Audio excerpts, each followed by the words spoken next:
Hello guys. హిందూయిజంలోని టైంని 4 పీరియడ్స్‌గా divide చేశారు. And అవి సత్యయుగ, త్రేతాయుగ, ద్వాపరయుగ అండ్ కలియుగ. అండ్ వీటిలో కలియుగాన్ని the darkest period of all యుగాస్‌గా చెప్తారు. కలియుగంలో హ్యూమన్స్‌లో మోరల్స్ అండ్ ఎథిక్స్ అనేవి తక్కువయ్యి greed, selfishness, pride and dishonesty బాగా పెరుగుతాయంట. మరి ఇలాంటి డార్కెస్ట్ పీరియడ్‌లో జనాలకి రక్షగా ఉండేది కలియుగ దైవంగా పిలుచుకునే శ్రీ వెంకటేశ్వర స్వామి. అయితే శ్రీ వెంకటేశ్వర స్వామి విష్ణువు అవతారం అయినా కూడా విష్ణువు యొక్క దశావతారాల్లో ఈ అవతారం ఉండదు. మరి వెంకటేశ్వర స్వామి స్టోరీ ఏంటి? విష్ణువు వెంకటేశ్వర స్వామి అవతారం ఎలా తీసుకున్నారు? And what is the story behind his marriage with Padmavati Devi, loan from Kubera and the story behind the Tirumala temple. And guys, ఈ స్టోరీని మనం ఎక్స్ప్లోర్ చేస్తున్నప్పుడు you will also get to know about some interesting facts about lord Brahma and lord Shiva. ఈ story మన ancestors and older generation పీపుల్కి బాగా తెలిసిన ఇప్పుడు ఉన్న యంగ్ జనరేషన్ అండ్ ఫ్యూచర్ జనరేషన్స్కి అర్థమయ్యేలా చెప్పడానికే ఈ వీడియోలో మేము ట్రై చేస్తున్నాం. So please stick till the end of this video and trust me guys, this video will have all the information that you need to know about the lord Shri Venkateswara.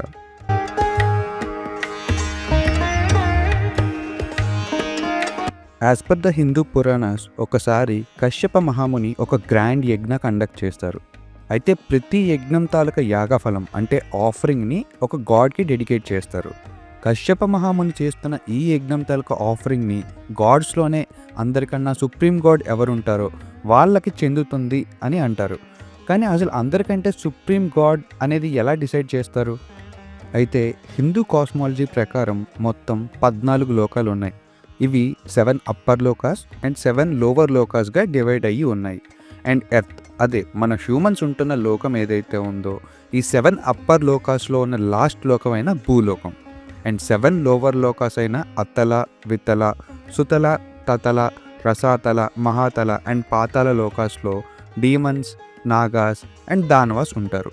And ఈ upper లోకాస్ అయిన సత్య, తప, జన, మహర్, స్వర్గ, భువుర్ and భూ లోకాలలో అన్నిటికంటే upper లోకం and beyond these లోకాల్లో ఉండే త్రిమూర్తులు అంటే బ్రహ్మ, విష్ణు అండ్ శివుడులో ఎవరు సుప్రీం గాడ్ అని తెలిస్తే వారికే ఆ యాగఫలం చెందుతుంది అని డిసైడ్ అవుతారు సేజెస్.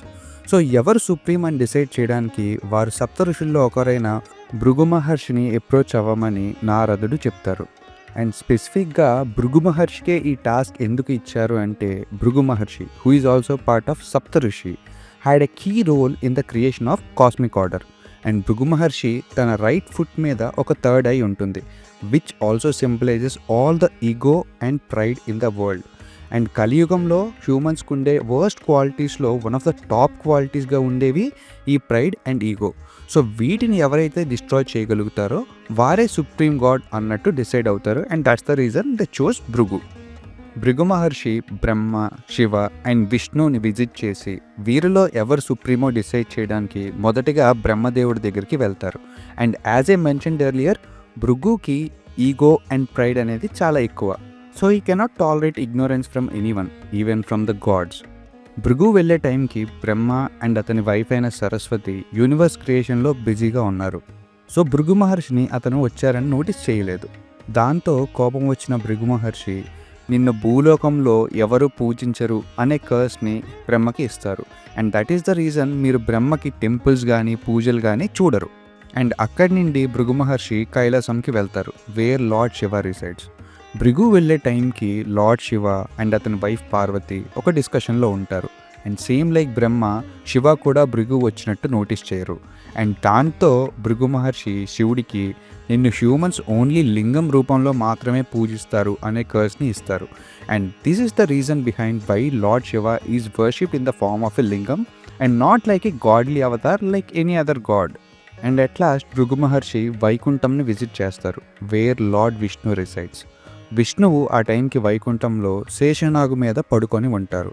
అండ్ విష్ణు కూడా తనను నోటీస్ చేయలేదు అన్న కోపంతో భృగు మహర్షి చాలా కోపం వచ్చి విష్ణుమూర్తిని అతని చెస్ట్ మీద కిక్ చేస్తారు. విష్ణువు దానికి లేచి భృగు మహర్షిని చూస్తారు. And then he understands what's happening. Vishnu కోప్పడకుండా భృగుని తను నోటీస్ చేయనందుకు సారీ చెప్తున్నట్టు మాటల్లో పెట్టి అతని లెగ్ మీద ఉన్న థర్డ్ ఐని సడన్గా ప్రెస్ చేస్తారు. దాంతో భృగు తాలూకు థర్డ్ ఐ మూసుకుంటుంది. And finally Bhrigu realises his mistake. ఈ వరల్డ్‌లోనే అన్నిటికంటే worst quality ego and pride. So Bhrigu యొక్క ఈగో అండ్ ప్రైడ్‌ని డిస్ట్రాయ్ చేసిన విష్ణువునే అప్పుడు సుప్రీం గాడ్‌గా అనౌన్స్ చేస్తారు భృగు. అయితే ఈ ఇన్సిడెంట్ అంతా చూస్తున్న లక్ష్మీదేవికి చాలా కోపం వస్తుంది. విష్ణువు గాడ్స్‌లోనే one of the supreme person and విష్ణువు చెస్ట్ అనేది లక్ష్మీదేవి ఉండే ప్లేస్. అలాంటిది ఒక ఋషి వచ్చి విష్ణువుని కిక్ చేస్తే అతన్ని కర్స్ చేయకుండా అతని లెగ్స్ పట్టుకోవడం ఏంటి అనేది ఆమె ఇన్సల్ట్గా ఫీల్ అయ్యి కోపంతో వైకుంఠంని వదిలేసి భూలోకంకి వచ్చేస్తారు. ఆమె భూమి మీదకి కరివేరపురం అనే ప్లేస్కి వెళ్తారు. ఈ కరివేరపురం ఇప్పుడు మహారాష్ట్రలో ఉంటున్న కొల్హాపూర్గా ఐడెంటిఫై చేస్తారు. అండ్ అక్కడ ఇప్పటికీ మహాలక్ష్మి టెంపుల్ అనేది ఉంది. విష్ణువు లక్ష్మీదేవిని వదిలి ఉండలేక ఆమెను వెతుక్కుంటూ శ్రీనివాసుడిగా అవతారం తీసుకొని ఎర్త్ మీదకి వస్తారు. అతను లక్ష్మీదేవిని వెతుక్కుంటూ ఎర్త్ మీద సువర్ణముఖి రివర్ బ్యాంక్స్లో ఉన్న వెంకటాద్రి హిల్స్కి రీచ్ అవుతారు. అయితే అక్కడికి రీచ్ అయ్యాక శ్రీనివాసుడు లక్ష్మీదేవి కోసం వెయిట్ చేస్తూ అక్కడ స్టే చేయడానికి ఒక పెద్ద పుట్టని చూస్ చేసుకుంటారు. పుట్ట అంటే బేసిక్గా స్నేక్స్ ఉండే ప్లేస్. విష్ణువు వైకుంఠంలో అతని బెడ్గా ఉండేది శేషనాగు, కాబట్టి ఇక్కడ కూడా స్నేక్స్ ఉండే ఒక పుట్టని స్టేగా చూస్ చేసుకుంటారు. అయితే విష్ణువు పడుతున్న బాధను చూసి బ్రహ్మ అండ్ లార్డ్ శివ ఎర్త్ మీదకు వచ్చి కొల్హాపూర్లో ఉంటున్న లక్ష్మీదేవిని మీట్ అయ్యి ఆమెను విష్ణువు దగ్గరికి వెళ్ళమని కన్విన్స్ చేయడానికి ట్రై చేస్తారు. కానీ ఆమె కన్విన్స్ అవ్వరు. అయితే అప్పుడు బ్రహ్మ అండ్ శివ లక్ష్మీదేవికి ఒక ఫేవర్ చేయమని అడుగుతారు. వాళ్ళిద్దరూ కౌ అండ్ ల్యామ్గా చేంజ్ అయ్యి విష్ణువుకి సపోర్ట్గా ఉంటామని అండ్ దానికి లక్ష్మీదేవి వాళ్ళు అలా కౌస్గా చేంజ్ అయ్యాక వాళ్ళని చోళరాజు తాలూకా కౌ షెడ్కి వాళ్ళని సెల్ చేయమని అడుగుతారు. And Lakshmidevi agrees for that and sells Brahma and Vishnu in the form of cows. ఎందుకంటే విష్ణువు ఉంటున్న ఈ వెంకటగిరి హిల్స్ అప్పట్లో చోళరాజు రూలింగ్లో ఉండేవి and there cows use to be fed on these hills. Lakshmidevi sell చేసిన ఈ కౌస్ చోళరాజు తాలూకా కౌ షెడ్లో ఉన్న మిగిలిన కౌస్తో కంపేర్ చేస్తే కొంచెం స్పెషల్గా కనిపించేవి. Because these were not any ordinary animals but the incantation of the gods. And because of this they caught the eye of the queen of the Cholas. అయితే కాపర్వాడు గ్రేజింగ్కి వెంకటగిరి హిల్స్ మీదకి తీసుకువెళ్ళినప్పుడు కౌ రూపంలో ఉన్న బ్రహ్మ ఆ కొండ మీద విష్ణువు ఉన్న పుట్టని లొకేట్ చేసి కౌ మిల్క్ అంతా ఆ పుట్ట దగ్గర ఎంటీ చేసేది. So that Vishnu can drink that milk and fulfil his hunger. ఇలా కొన్ని డేస్ అయ్యాక ఒకసారి చోళా క్వీన్కి డౌట్ వస్తుంది. అన్ని కౌస్ కూడా గ్రేజింగ్ నుండి వచ్చాక మిల్క్ ఇస్తున్నాయి, కానీ ఈ స్పెసిఫిక్ కౌ ఎందుకు అసలు మిల్క్ ఇవ్వటం లేదు అని. అది చూసి కాపరికి ఆమె ఇన్స్ట్రక్ట్ చేస్తుంది to investigate on this. Next day కాపరి ఆ కౌని ఫాలో అయ్యి చూశాక హీ అబ్జర్వ్స్ దాట్ ఈ కౌ ఒక పుట్ట దగ్గర మిల్క్ అంతా ఎంటీ చేస్తుంది అని. అది చూశాక ఆ కాపరి కోపంతో ఆ కౌని తన చేతిలో ఉన్న యాక్స్తో కొట్టడానికి వస్తూ ఉంటాడు. విష్ణు అది రియలైజ్ అయ్యి బ్రహ్మని డిఫెండ్ చేయడానికి సడన్గా ఆ పుట్ట నుండి బయటకు వస్తారు. ఈ ప్రాసెస్లో కాపరి కౌని కొట్టగా అది విష్ణు హెడ్ మీద తగిలి బాగా బ్లడ్ రావడం స్టార్ట్ అవుతుంది. మీకు ఇక్కడ ఒక డౌట్ రావచ్చు, విష్ణు గాడ్ కదా, మరి హ్యూమన్ ఒక యాక్స్తో కొడితే అతనికి బ్లడ్ రావడం ఏంటి? కానీ ఎర్త్ మీదకి వచ్చినప్పుడు అది హ్యూమన్ అయినా సరే గాడ్ అయినా సరే కష్టాలు తప్పవు అని ఇది సింబలైజ్ చేస్తుంది. విష్ణువుని చూసిన షాక్లో ఆ కాపరి అక్కడే చనిపోతాడు and he reaches Vaikuntham and gets మోక్ష. ఎవరైనా సరే విష్ణువుని చూసినా టచ్ చేసినా ఆర్ బిలీవ్ చేసినా ఎండ్లో వాళ్ళకి మోక్షం వస్తుంది అనడానికి ఇదొక ఎగ్జాంపుల్.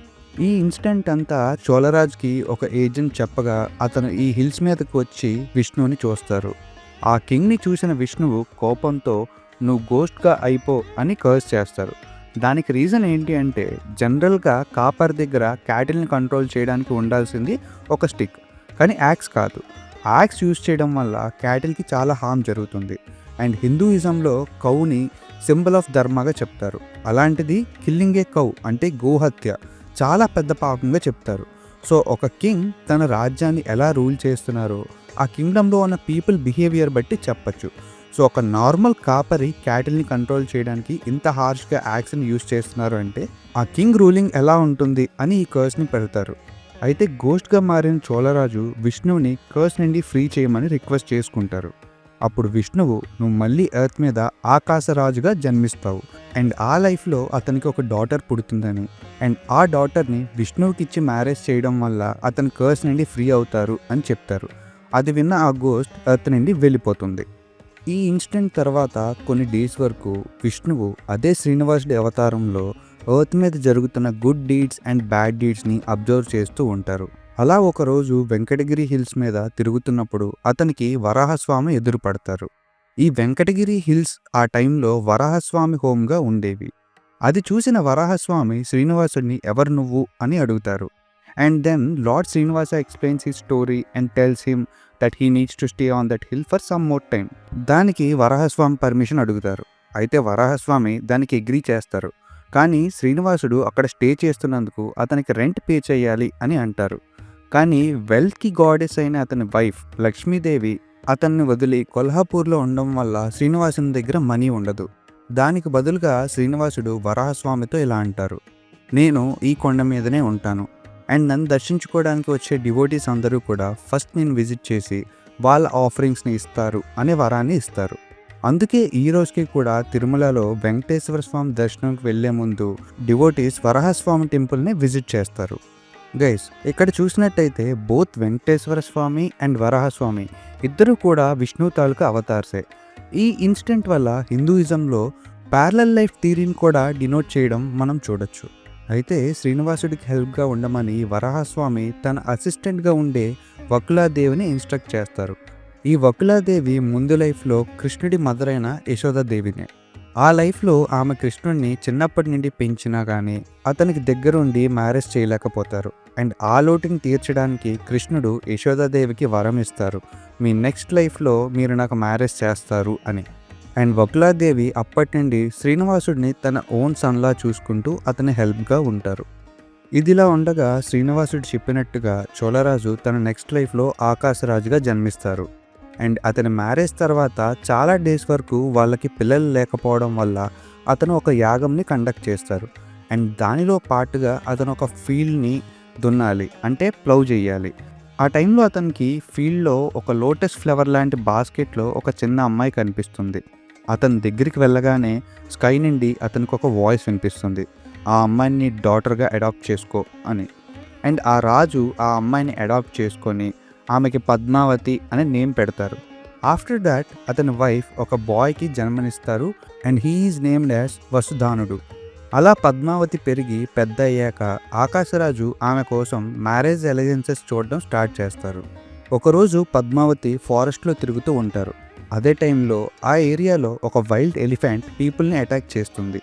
అండ్ అక్కడే ఉన్న శ్రీనివాసుడు ఆ ఎలిఫెంట్ని కంట్రోల్ చేస్తారు. ఆ టైంలో శ్రీనివాసుడు పద్మావతిని చూసి ఇష్టపడతారు. శ్రీనివాసుడు ఆమె దగ్గరికి వెళ్ళి ఇంట్రడ్యూస్ చేసుకుంటారు. కానీ ఆమె అక్కడి నుండి వెళ్ళిపోతుంది.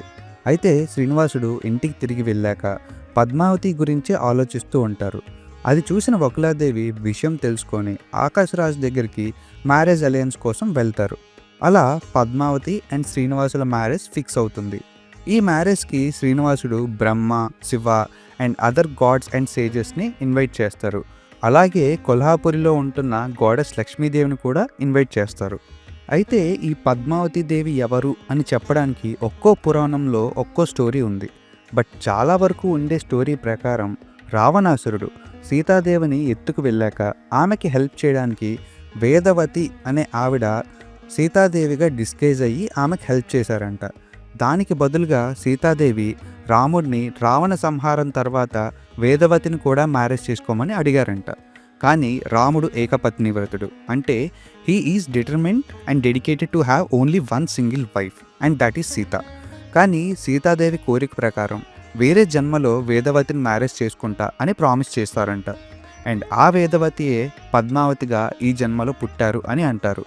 సో లక్ష్మీదేవి కూడా ఆమెకి ఇచ్చిన ప్రామిస్ ఫుల్ఫిల్ అవుతున్నందుకు హ్యాపీగా ఫీల్ అవుతారు. అయితే గాడ్స్ అండ్ సేజెస్ అందరినీ పిలిచి ఇంత గ్రాండ్గా మ్యారేజ్ చేయడానికి శ్రీనివాసుని దగ్గర అంత మనీ లేదు.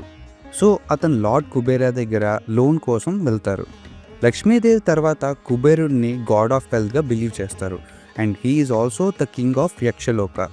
అయితే ఈ లోన్ని శ్రీనివాసుడు కలియుగం ఎండ్ అయ్యేలోపు రీపే చేస్తాను అని కుబేరుకి చెప్తారంట. అండ్ అందుకే వెంకటేశ్వర స్వామిని వడ్డీ కాసుల వారు అని కూడా పిలుస్తారు. శ్రీనివాసుడు టోటల్గా 14 lakh గోల్డ్ కాయిన్స్ని లోన్గా తీసుకున్నారు అని అంటారు. అండ్ అది ఇప్పుడున్న కరెన్సీ కన్వర్షన్ ప్రకారం చూసుకుంటే ఆ రోజుల్లో ఉండే పగోడా, అంటే ఒక్కో గోల్డ్ కాయిన్ తాలూకా వెయిట్ అప్రాక్సిమేట్లీ 8 grams ఉంటుంది. సో టోటల్గా ఆ గోల్డ్ వెయిట్ని చూసుకుంటే 14 lakh గోల్డ్ కాయిన్స్ వెయిట్ వచ్చేసి 112 మెట్రిక్ టన్స్ ఆఫ్ గోల్డ్గా చెప్పుకోవచ్చు. అండ్ ఇప్పుడున్న గోల్డ్ ప్రైస్తో దీన్ని కంపేర్ చేస్తే ఆ value will nearly reach up to 10 trillion Indian rupees. And ఇది జస్ట్ ఒక ఎస్టిమేషన్ మాత్రమే. సో చాలా గ్రాండ్గా శ్రీనివాసుడు అండ్ పద్మావతి మ్యారేజ్ అందరి గాడ్స్ అండ్ సేజెస్ ప్రెజెన్స్లో జరుగుతుంది. మ్యారేజ్ తర్వాత గాడ్స్ అండ్ సేజెస్ వాళ్ళ లోకాలకి తిరిగి వెళ్ళిపోతారు. అండ్ లక్ష్మీదేవి కూడా కొల్హాపూర్కి తిరిగి వెళ్ళిపోతారు. ఆకాశరాజ్ చనిపోయాక అతని సన్ అయిన వసుదానుడు అండ్ అతని బ్రదర్ అయిన తొండమానుడు ఆ రాజ్యం కోసం వార్ స్టార్ట్ చేస్తారు. అయితే శ్రీనివాసుడు వసుదానుడి సైడ్ ఉంటూ అతని వెపన్స్ అయిన శంఖం అండ్ చక్రం తొండమానుడికి హెల్ప్ కోసం ఇస్తారు. వార్లో 2 సైడ్స్ చాలా లాస్ అవుతుంది. చివరికి శ్రీనివాసుడు తొండమానుడికి అండ్ వసుదానుడికి మధ్య పీస్ని ఎస్టాబ్లిష్ చేసి రాజ్యంని డివైడ్ చేసి ఇస్తారు. అండ్ దానికి థ్యాంక్ఫుల్గా తొండమానుడు అతని రాజ్యంలో ఉండే ఒక 32 విలేజెస్ని శ్రీనివాసుడికి గిఫ్ట్గా ఇస్తారు. లేటర్ శ్రీనివాసుడు ఈ తొండమానుడికి శేషాచలం హిల్స్ పైన అతనికి ఒక టెంపుల్ బిల్డ్ చేసి ఇవ్వమని చెప్తారు. అండ్ లేటర్ లక్ష్మీదేవి కూడా కొల్హాపూర్ నుండి శ్రీనివాసుడు అండ్ పద్మావతి దేవితో కలిసి ఈ టెంపుల్లో ఉండడానికి వస్తారు. బ్రహ్మదేవుడి కోరిక ప్రకారం కలియుగంలో పీపుల్ని ప్రొటెక్ట్ చేయడానికి విష్ణువు ఇదే శ్రీనివాసుని అవతారంలో ఈ తిరుమల టెంపుల్లో పద్మావతి అండ్ లక్ష్మీదేవితో కలిసి కలియుగం ఎండ్ అయ్యే వరకు ఉండాలి అని చెప్పి శిలారూపంలో మారిపోతారు. And this is how lord Venkateswara took residence in Tirumala temple. And తనని నమ్మి తిరుమల టెంపుల్కి వచ్చే డివోటీస్ని ప్రొటెక్ట్ చేస్తూ కలియుగ ఎండ్ వరకు పీపుల్ని ధర్మ అండ్ మోక్ష మార్గాల్లో నడిపించడానికి విష్ణుమూర్తి వెంకటేశ్వర స్వామి అవతారం తీసుకున్నారు. ప్రతి సంవత్సరం తిరుమలకి కొన్ని లక్షలాది మందిలు వచ్చి భక్తి అండ్ మోక్ష మార్గాల్లో నడుస్తూ ఉంటారు. తిరుమల టెంపుల్ అంటే అది కేవలం ఒక వర్షిప్ ప్లేస్ మాత్రమే కాదు, but a symbol of hope, faith and devotion. So guys, this is the story of lord Venkateswara and the temple of Tirumala. ఈ వీడియో కనుక మీకు నచ్చినట్టయితే డెఫినెట్గా లైక్ చేయండి అండ్ మీ ఫ్రెండ్స్ అండ్ ఫ్యామిలీతో షేర్ చేయండి అండ్ నా ఛానల్కి సబ్స్క్రైబ్ చేసుకోండి. అండ్ మళ్ళీ ఇలాంటి ఒక ఇంట్రెస్టింగ్ టాపిక్తో I will see you guys next week. Thank you.